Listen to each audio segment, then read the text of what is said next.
Listo. Al hablar del reino Eubacteria, estamos refiriéndonos a dos grupos, que son las bacterias y las eubacterias.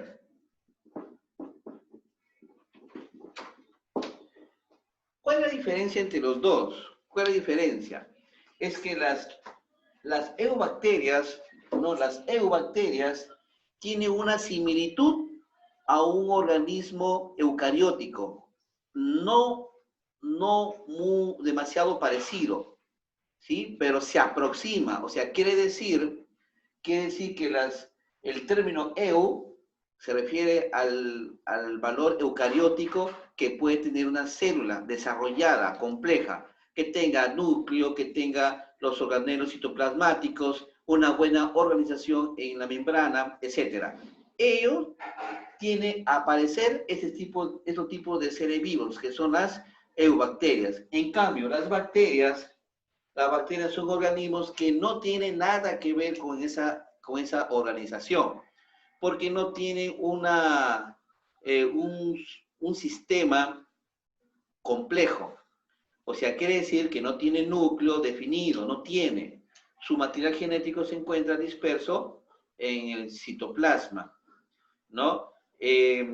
No tiene los organelos a comparación de una célula eucariota. Entonces, esa es la característica de una bacteria propiamente dicha, ¿ya? Si hablamos de las bacterias propiamente dicha, vamos a observar que hay 4 tipos de bacterias, ¿no? Que son las esféricas, de tipo esféricas.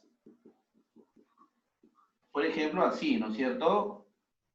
Parecido a una célula, como el caso de los glóbulos blancos, ¿no? Que son globulares, ¿no? Son esféricos, así, parecido.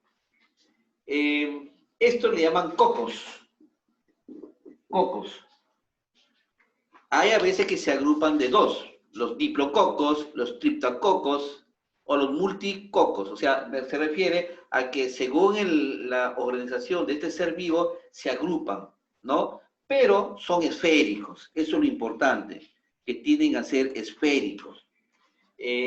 Luego tenemos los bacilos, o los llamados alargados.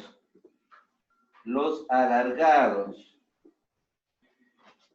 Más o menos es así, ¿no? Ahí está. Y tiene una pequeña protuberancia en uno de los extremos. Por eso que hay algunos que le dicen bastoncitos, ¿no? Le dicen bastoncitos. Entonces, esa es una bacteria, ¿no? Es una bacteria que se encuentra al medio ambiente, ¿ya? Es una bacteria que se encuentra al medio ambiente, ¿ya? Entonces, estos son los llamados bacilos. A ver, vamos a poner acá nombres bacilos. ¿Ya, chicos? ¿Alguna preguntas aquí? ¿Preguntas?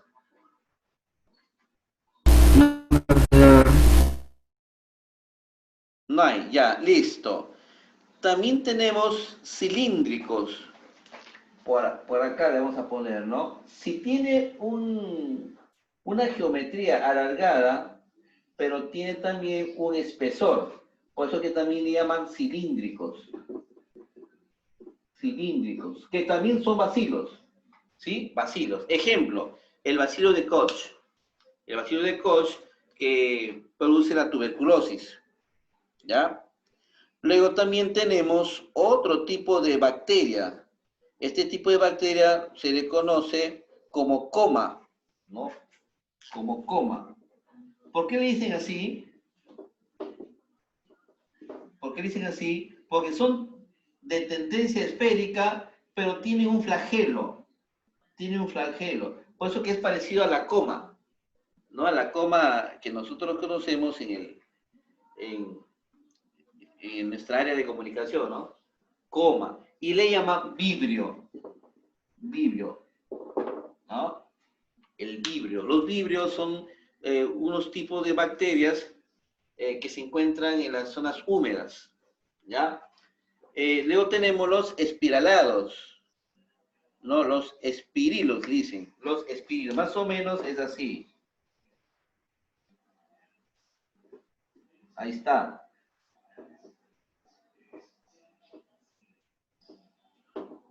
O sea, su cuerpo como que tiende a enrollarse. Se enrolla y se desenrolla. Así es su vivencia, ¿no? Esos son los espirilos o espiralados. Espirilos o espiralados, ¿no? Entonces también geométricamente le dicen espirales, ¿no? Forma espirales. Ya, entonces acá tenemos las presentaciones básicas de lo que se refiere a una bacteria. Bueno, como les dije, este tipo de bacterias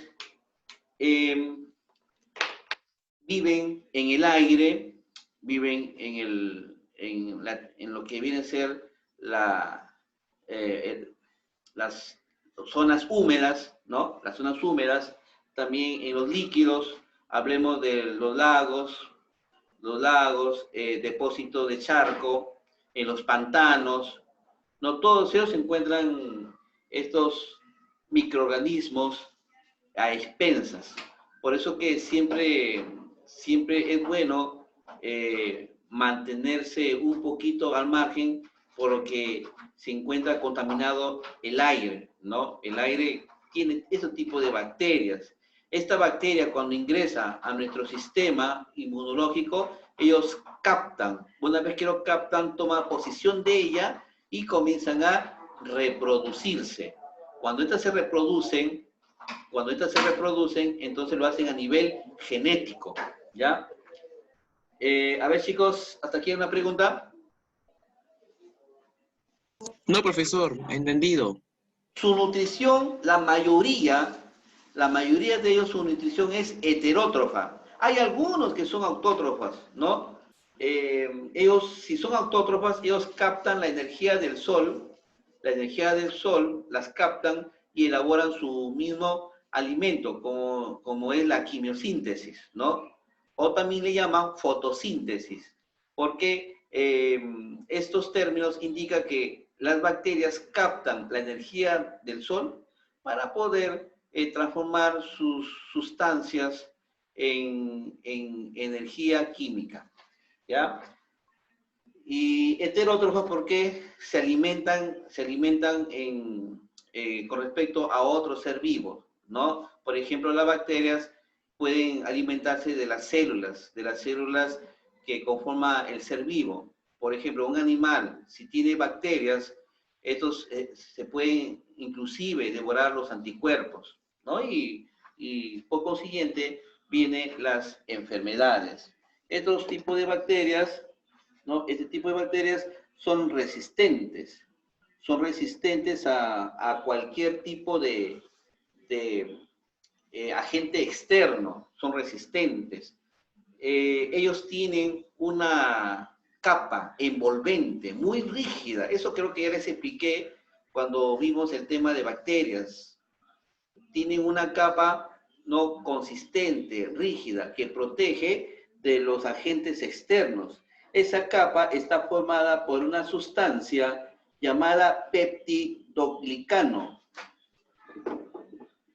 Peptidoglicano, ¿no?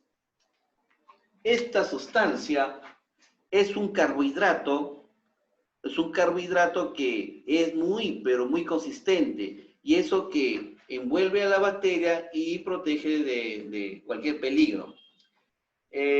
Algunas bacterias son resistentes a ciertos elementos químicos, como el caso de los antibióticos, son resistentes. Hay algunos que son sensibles. ¿Cómo se reproduce? Por bipartición se reproduce, ¿sí? Como les dije, la bacteria lo primero que hace cuando ingresa al torrente sanguíneo, lo primero que hace es establecer su posición. Una vez que lo logre, toma el control y comienza a reproducirse por bipartición. Ustedes saben cuál es el mecanismo de la bipartición, ¿no es cierto? Eso lo hemos visto en teoría celular. Este organismo se divide en dos. o también puede dividirse multiplicándose exponencialmente. ¿Por qué digo exponencialmente? Por ejemplo, si hay 1, después de un cierto periodo corto van a haber 2, luego van a haber 4, luego van a haber 16, luego van a haber 256 y así sucesivamente. Un ejemplo, ¿no? Así se puede multiplicar exponencialmente estos seres vivos, ¿ya? Entonces, esto lo hace por bipartición en la mayoría de ellos, ¿ya? ¿Preguntas hasta acá? No, profesor. Todo claro. A ver si pueden tomar una capturita para que puedan tenerlo como referencia.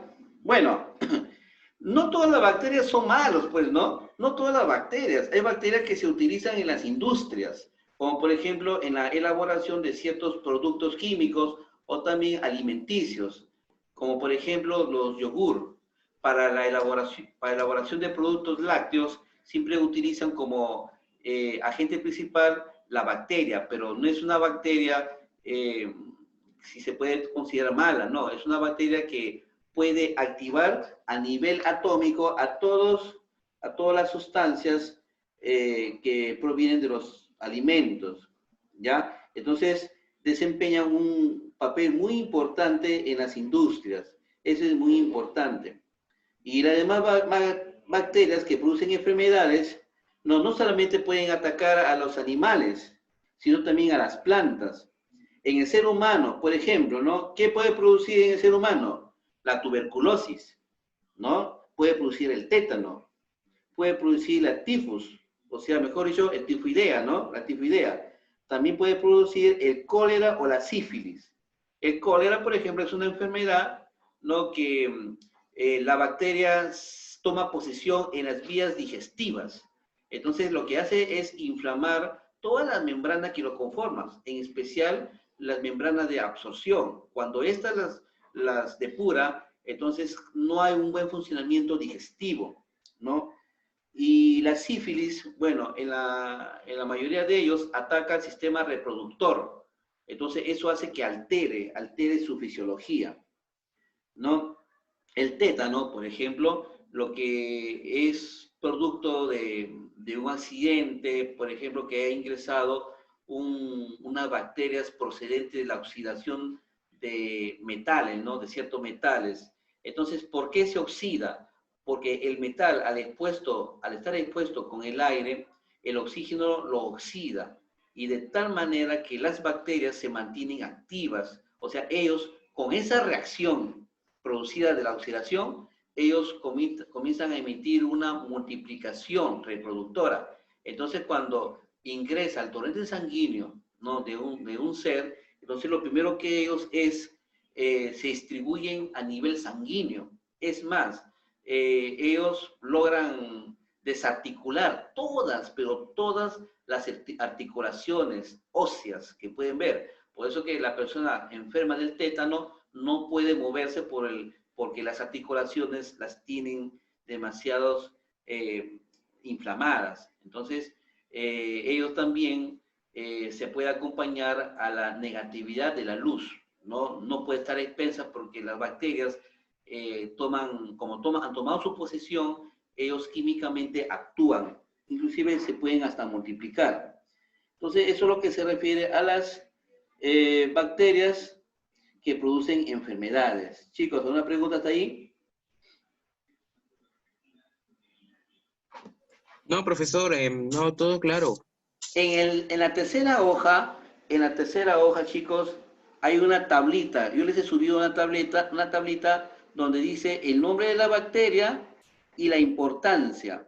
No sé si ustedes pueden visualizar. Por ejemplo, dice el bacilo de Koch, que se llama el Mycobacterium tuberculosis, o sea, causa la tuberculosis. Esta bacteria se aposenta en el sistema tisular respiratorio, o sea, en los pulmones. Esta bacteria se reproduce en los pulmones, por eso que no logra tener una fisiología el sistema respiratorio y eso hace de que las personas no puedan o puedan tener problemas de este tipo. el bacilo de Hansen, llamado como el Mycobacterium leprae, ¿no? Eso causa la lepra, es un tipo de bacteria. El Vibrio cholerae, ¿no? Acá se produce como, o se pronuncia cholerae, ¿no? Pero es cholerae.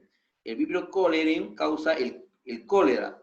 Ese es el tipo de enfermedad que les indiqué, que inflama las vías digestivas, ¿ya? Sobre todo en la absorción intestinal. Tenemos también la salmonela, tifid, causa la tifoidea. También tenemos el Bartonella. También tenemos la Rickettsia, la Rhizobium y Nitrosacoccus. Ese es otro tipo de bacteria. También tenemos las descomponedoras, que se encuentran presentes en las sustancias orgánicas, o sea, de descomposición. Por ejemplo, cuando un ser vivo muere, ¿no? Cuando un ser vivo muere, este se descompone. Y estas bacterias son las que descomponen a la materia orgánica. Ese es su alimento. Por eso yo digo, la mayoría de ellos son heterótrofos, porque se alimentan a expensas de otros, ¿no? Y también ellos son devorados por la sustancia vegetativa, ¿no? Por ejemplo, un animal que sufre una descomposición, esta bacteria se aprovecha, ¿no? Se aprovecha. Pero a la vez, cuando ya cumple su ciclo de vida, las plantas que necesitan la sustancia adecuada para activar la fotosíntesis, también utilizan ese tipo de bacterias. Y ahí ya forma parte de la cadena alimenticia. Luego tenemos el que produce el antibiótico, la streptomicina, ¿no? Se llama la Streptomyces griseus, ¿no? Es un tipo de bacteria. El Lactobacillus es un tipo de bacteria que es necesario para la producción de yogur. No solamente yogur, otros productos lácteos, ¿no? Bueno, también hay otro tipo de bacteria, el coli, el Escherichia coli. Es un tipo de bacteria que ataca al intestino del hombre, ¿no? Y también el tetani, ¿no? El Clostridium tetani. En este caso va a causar el tétano, ¿no? Esto sería alguna de las relación de bacterias que he puesto en esta tercera página. Hasta aquí, preguntas, chicos. Ninguna, profe. No, profesor. Ya. Bueno, y ahora las cianobacterias.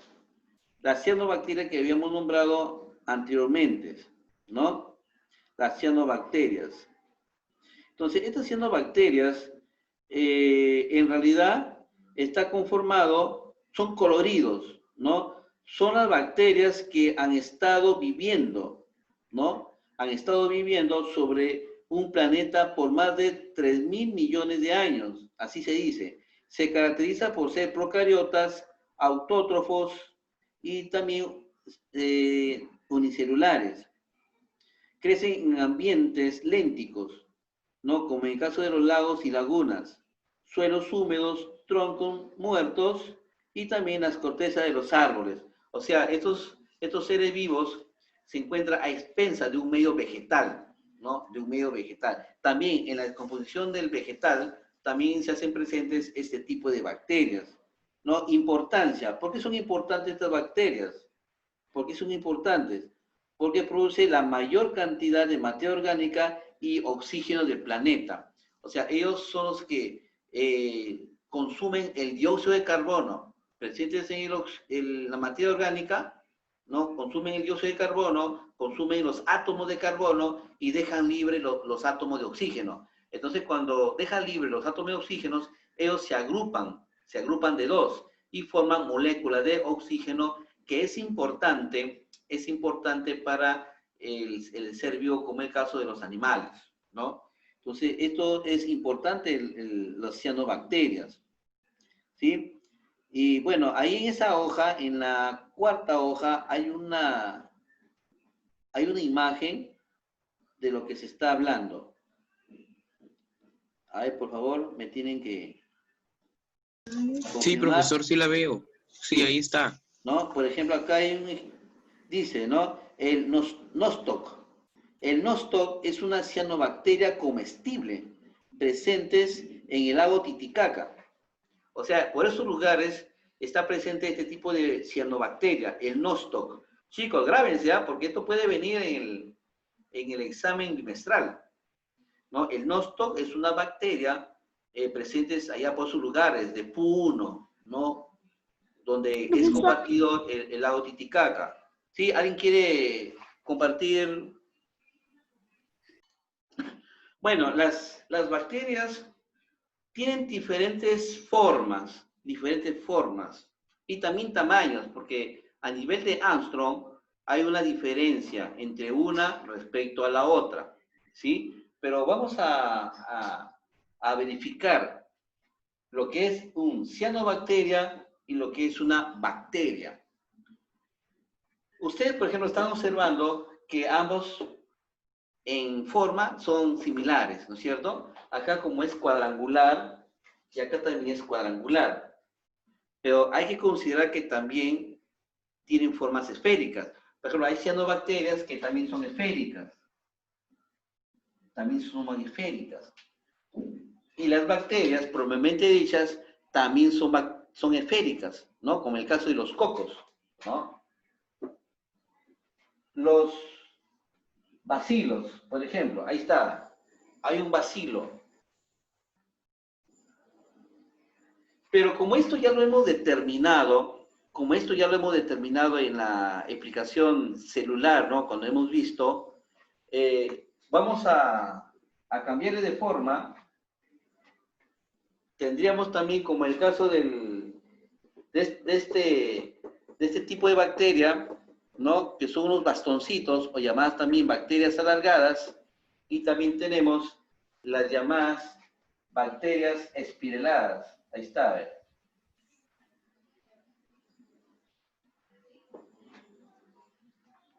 ¿Por qué? Porque son bacterias que en el microscopio se observa como que se enrollan y como que se desenrollan. O sea, mejor dicho, se vuelven alargadas y por su locomoción ellos se enrollan y se vuelven así.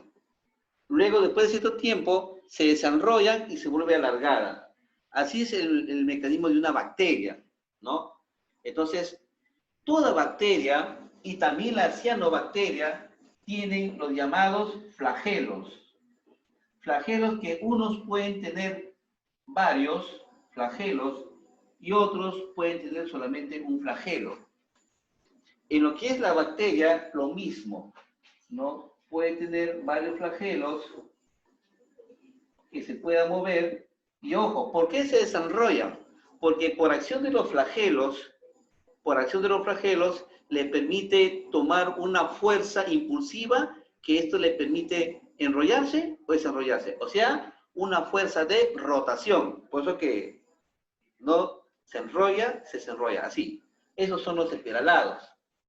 Pero sus flagelos se confunden porque son mínimos. Por ejemplo, si tú lo observas en el microscopio, los flagelos casi no se observan mucho, no se pueden observar. Aunque también hay algunos que parecen los pseudópodos. Los pseudópodos son muchas prolongaciones que se encuentran en la periferia. No son muchas, pero no son pseudópodos, sino son flagelos. Y eso le permite dar la fuerza necesaria para poder cambiar de un lugar a otro, porque las bacterias se desplazan. Eso lo hemos visto también en la teoría celular. Y las embastonadas, o también más alargadas, también, ¿no? También tienen sus impulsos, ¿no? Sus flagelos, por acá. Sus flagelos que tratan de movilizarse. Lo que sí es que ellos no tienen una organización, sino que en su interior se encuentra, ¿qué se encuentra? El ADN. Lo mismo sucede acá. En su interior se encuentra el ADN. ¿no? El ADN. Esto es lo que son una bacteria propiamente dicha. No tiene núcleo, no tiene la misma característica de una célula eucariótica, no lo tiene. Acá sí lo tiene. Casi, ¿no? Porque presenta algunos organelos. Aquí le ponemos algunos organelos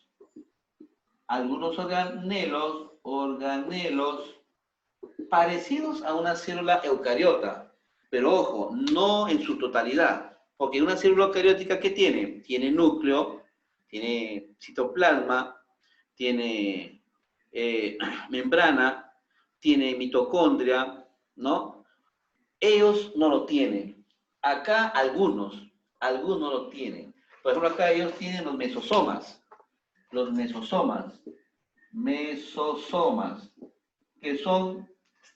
que son corpúsculos que le permiten un sistema de respiración en ellas, ¿no? Y lo mismo sucede con la esférica, ¿no? Que también tiene alguna consistencia, tiene el ADN, me estaba olvidando, ambas tienen el ADN para poder reproducirse, y acá tiene un núcleo definido, ¿no? Un núcleo, ¿no? En ese caso, no es núcleo, sino el jugo nuclear. Pero está disperso. Por eso que se está considerando como las cianobacterias o las eubacterias propiamente dichas. Chicos, ¿preguntas? Ninguna, profesor.